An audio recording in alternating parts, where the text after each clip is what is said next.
Gotcha. Well, as Josh would say, and now for something completely different, we're going to see not the birth of Southern rock and roll, but the birth of a certain Southern rock and roll. We're going to be doing Lynyrd Skynyrd's debut album, pronounced Lynyrd-Skynyrd, just in case you were wondering how that would be pronounced. I'm sure in 1973 people were wondering that, but it's kind of comical to think of that now, many, many years later. Matt is going to start us off with both his hot take on the album, but also the numbers. Yeah, I'm going to have to get back to you on the Rolling Stone numbers because I forgot to write that down. But I can tell you on preparation is so clutch for this out. Yeah. Yeah. Mm-hmm. And actually, we almost covered this in the traditional CTS episodes because this comes in at number 105 of all time in the 1970s. Oh, wow. It's just I kind of am shocked it's not in the top 100, to be honest, if you're going by influence. The way that this list goes, it probably has cracked in the top 100, but those like 10 albums or so in between like 95 and 105 or so, like they fluctuate. So, but anyway, so 105 in the 1970s as of right now, number 11 in 1973, and number 429 of all time. I'll give my take and then I can look up the Rolling Stone number. But yeah, this is like a greatest hits album because it's got like the three biggest, aside from Sweet Home Alabama, I guess it doesn't have, that's probably their biggest song, but I don't like that song. I like these other three songs. And then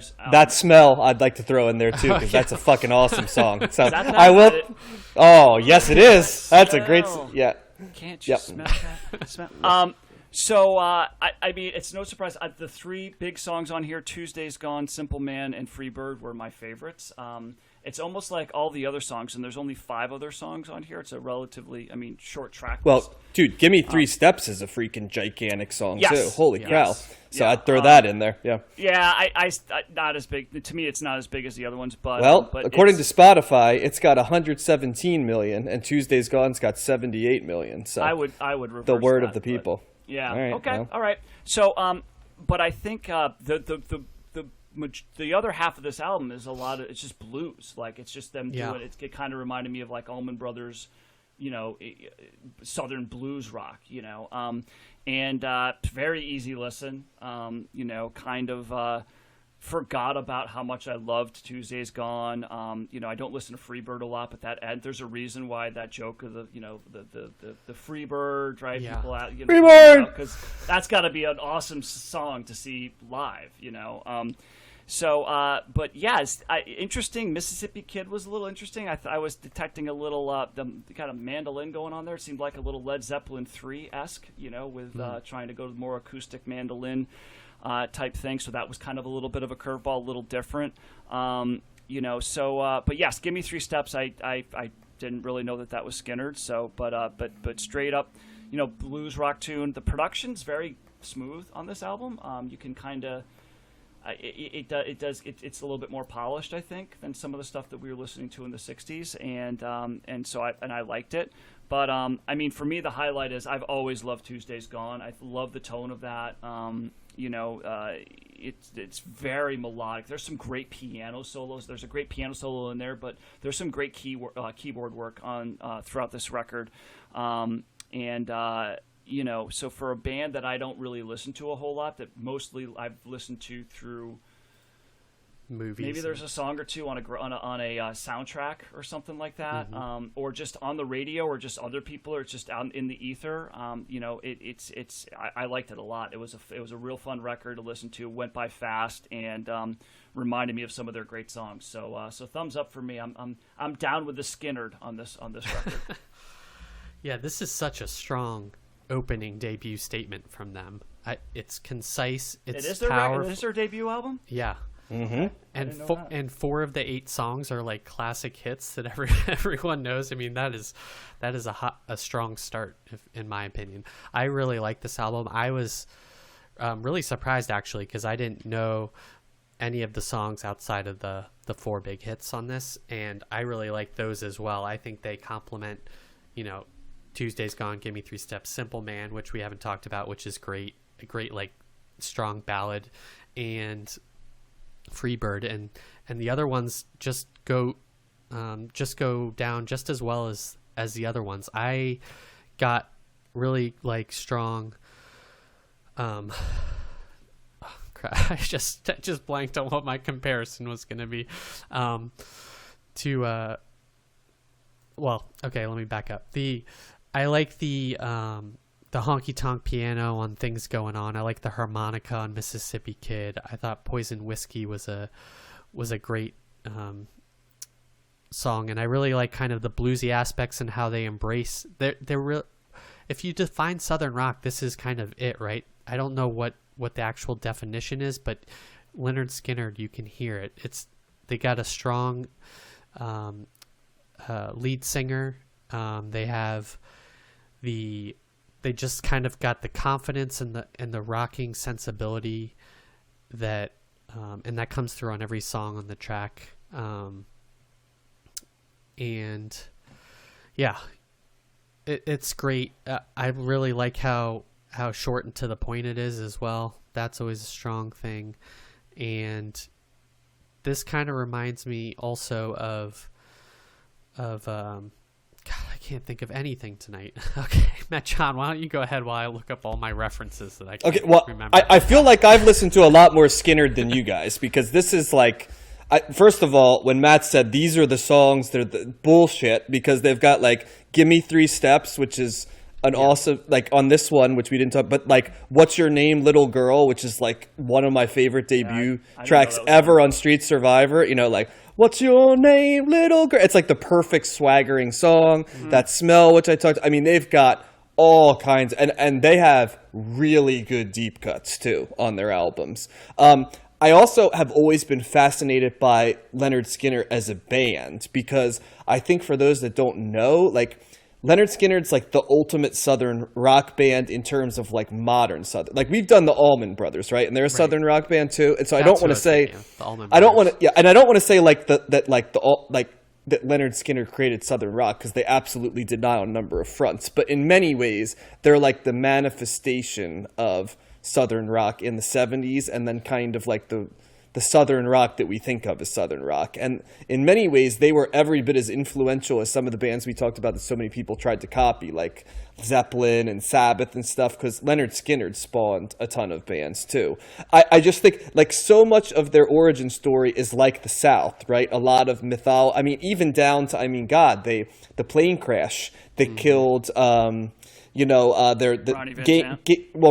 killed Van Zandt, but it also killed Gaines, the guy they added later, right? He's not on this album, but he was the singer in the Wonderkind, and multiple members of I think it was 7 or 8 guys, or 7 or 8 people associated with the band died in that car, and then they went on hiatus for 10 years, right? And at the peak of their powers, right, they were just gone. So here they are in 73, and the crash was 77, right? And so they put out these classic albums, and then it was gone. So they're a band that was kind of taken at their peak, but they weren't taken by a drug death, right? Or jealousy of the group. They were taken by a tragedy and not an individual. And I mean, there's been other artists, and even ones we've covered here. Otis Redding comes to mind, right? Who was taken in the same way, plane crash. But from that end of things, and then, throwing it back to, they went to Robert E. Lee High School, right? I mean, can you be a more Southern band than meeting in Robert E. Lee High School, right? And they're named after their PE teacher, who was named literally Lynyrd Skynyrd, and he was a strict hard ass who didn't like guys with long hair, which... Can you make a more, Southern cliche than like the straight? So, I mean, to me, let me start by saying, like, Lynyrd Skynyrd to me is when I think of like Southern rock, like to me, the story of them and the sound of them is Southern rock, right? Yeah. Now, I will say about this album, as Josh said, this album gets in and gets out, even with a song like Freebird at the end that's long, it's perfect. At no point do you process Freebird as a long song. At least I don't, because it's the perfect way to cap the album. And it's freaking Freebird. It's both a cliche and it's Freebird at the same time, right? You know what I mean? Like there's a reason it became a cliche, right? Because the ultimate thing. It rules. But there's swaggering rock all over this, you know what I mean? There's just that guitar sound is fantastic. I'd also like to point out, by the way, that Ronnie Van Zant is an excellent lyricist. Like, for being a Southern band, you know what I mean, and being thought of, with the Confederate flags and stuff like that, he writes really sensitive, complex song. Like Simple Man is a fantastic song lyrically. It sounds great. It's also a fantastic song lyrically. So, I mean, this is the definition of a welcome sound, because this ushers in a sound in the 70s that ultimately gets kind of run into the ground a little bit, but that we really haven't experienced yet. Even the Allman Brothers come from a different angle, right? They're more jam bandy, you know, and also tied to traditional rock and roll. I mean, Duane Allman was playing with Eric Clapton, right? So there's a lot more blues and stuff. There's blues here, but the blues is streamlined through plugged-in guitars and like a southern sound. They're every bit as southern sounding as, like, in their own way, as like a Dr. John is. So just albums where you can get the feel of both living and playing in the South, sort of that mysticism.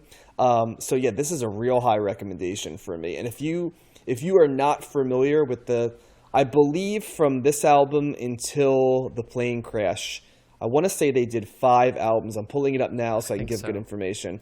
So it's this one. There's Second Helping. There's Nothing Fancy. There's Give Me Back My Bullets. Or there's 6, because One More Time for the Road and Street Survivors. Although, if I remember correctly, One More for the Road, I think, is a live album. So I think they did 5 studio albums. But yeah, that's the peak Lynyrd Skynyrd, and there's really not in their peak era like a down Lynyrd Skynyrd. You know what I mean? They're one of the few bands that their core group like broke. Well, in this case, it didn't break up so much as was, you know, decimated, right? While they were at their, I mean, we've talked about the Beatles, right?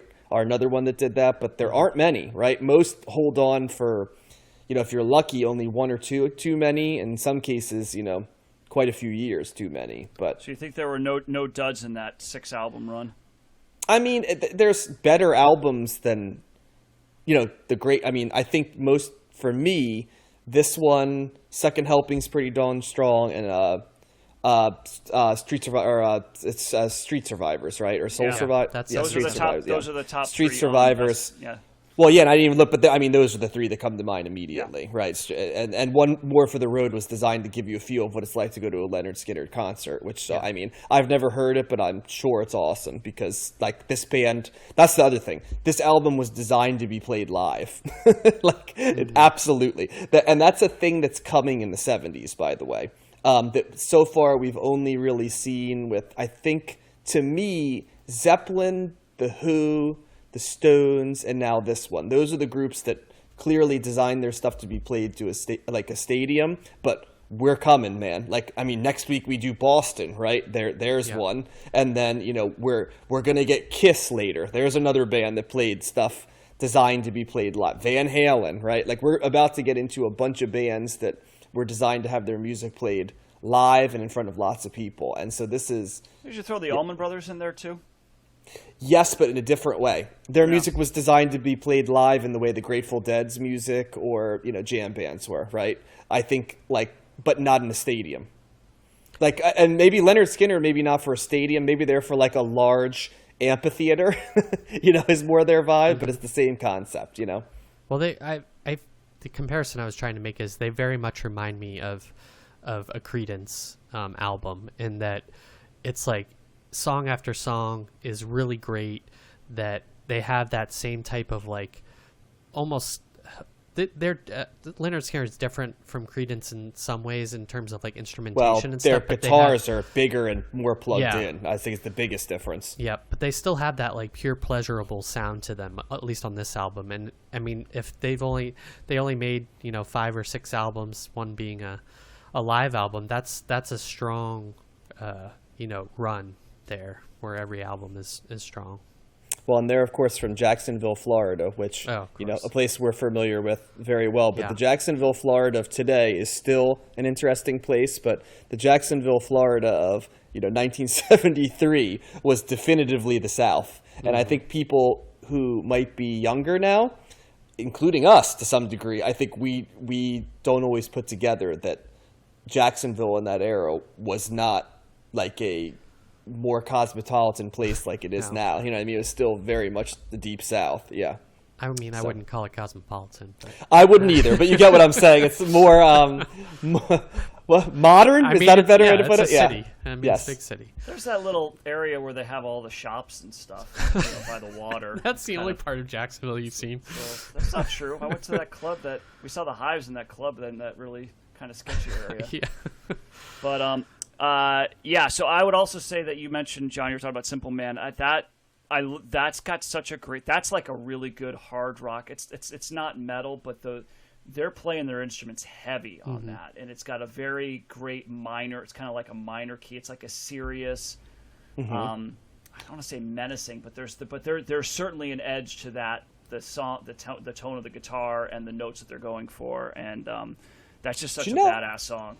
Do you know how hard it is to write like a ballad hard rock song that's not like schlocky or Right. and they wrote 2 of them on this album. Like, think about that. They wrote Simple Man and Freebird, right? 2 ballad hard rock songs. And Tuesday's Gone is kind of like that, too.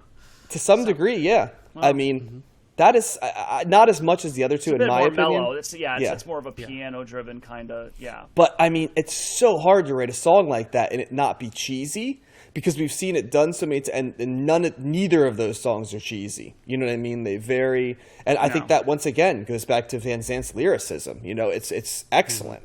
Underrated. I've always thought it's underrated. I think Lynyrd Skynyrd is one of the few bands that is properly rated, because I think that critics begrudgingly admit that they sound great, but they also have a rabid fan base that has made sure that they've stayed in the conversation as well. So, Yeah, they're definitely a band that has lasted the test of time.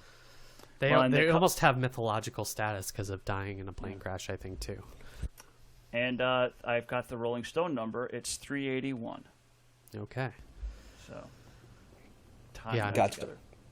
But yeah, big thumbs up. This was a fun listen, and reminded me that I really do like them. That's a thing for me. Like, I always get like Sweet Home Alabama to me is like the thing that sticks. As soon as I hear their name, I think of that and that song, and I think that's, for me, it's been very overplayed and. do you not like it overrated. because it's overplayed? Do you not like it because of the lyrical content, or do you not like it because you just don't like it? I think probably ordinarily I would think it's a fine song, but the fact that like it's one of those things. It's like the Joker, right? It's just like songs that people like hold in really high regard and lose their. And it's always at a wedding, or it's always in the same. I'm like, and everybody like loses their mind over it, and I just go, nah, that's no. Well, I I don't think I like this. I it's dare like say the that- contrarian in me that does that. Yeah. So I dare say that Sweet Home Alabama is a better song than the Joker, if for no other reason than it doesn't have wacky sound effects in it. You know. Thanks. That was what I was going to go for, but yeah. So, yeah, but I know that is a thing for you, Matt. Sometimes you'll get locked and in. it's not so a like, lot, but yes, I have. So, And but but it's not here, so I like this. we're about to enter into an era in the mid to late 70s where there are more songs like that, where I think Matt is going to say, I didn't like that song because like that's kind of what 70s rock is going to become, you know, filled with a lot of songs like that. So, Yeah. gotcha. Any final thoughts?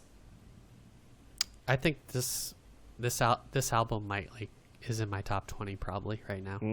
They do have a cool. I do like their band name. I mean, it's a SKYNYRD. You know, it's like it lends itself to cool rock guy. I think I'm gonna listen to their other albums too, just based on the strength of this, because I don't think I've ever listened to them chronologically like we have. Well, I'll tell you right now, if you haven't before, because we're not going to listen to, well, we probably, you know, way down the road, right, when we figure out how we keep this going, we might, but if you're going to start knowing these albums myself, Street Survivors and Second Helping, I mean, that's fantastic. So I personally have a little bit of a soft spot, particularly for Street Survivors, and of course that one is also, I think, somewhat melancholy for me, because I want to say they died shortly after release. I know they died the same year, 77, the crash of 77, but I think it was showing an element of them where they were continuing to develop and bring a different sound, and some of my favorite Skynyrd songs are on that album, so